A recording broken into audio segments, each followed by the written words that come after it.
In this video, I want to talk about odds ratio and relative risk.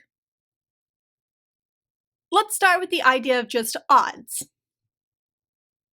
Odds are defined as the number of things we want, or the number of things that we're talking about at the moment, a colon, and then the opposite of that, the number of things we don't want, the things that we are not considering.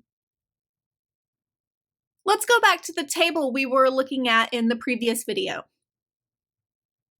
Let's start with our clinically obese group, and we want to know the odds of being a diabetic. So we're only considering this row here since we're considering the clinically obese. Well, we want to know the odds of being a diabetic, so the thing we want is the diabetics.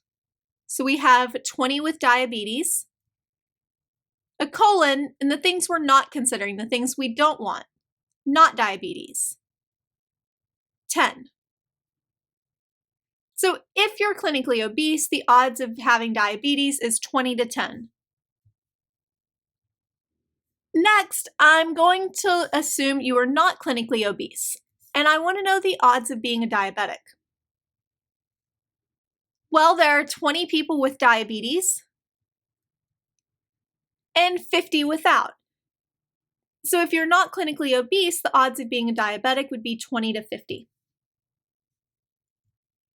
So now that we have these two, let's actually talk about the odds ratio.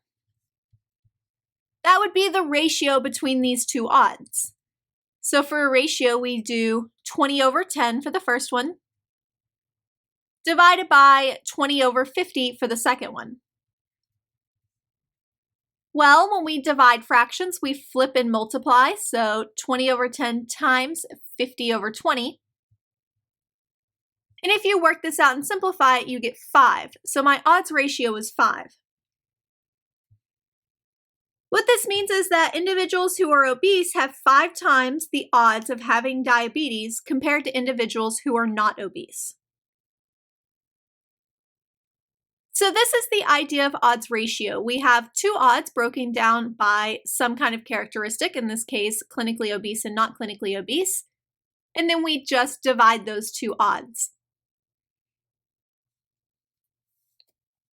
And as I said, this means that individuals who are obese have 5 times the odds of having diabetes compared to individuals who are not obese. Next, let's look at relative risk. For the odds ratio, we had to define two given odds. For relative risk, we need to divide two given probabilities. Let's show how to do this with an example. For odds ratio, we looked at the odds of having diabetes if you were clinically obese. For relative risk, we look at, for the clinically obese group, what's the probability of having diabetes. So for now, we're considering just the clinically obese. The probability of having diabetes would be 20 over 30. Next, let's look at the not clinically obese patients. And this time, we want the probability of having diabetes. So we can see that there are 20 that have diabetes over a total of 70.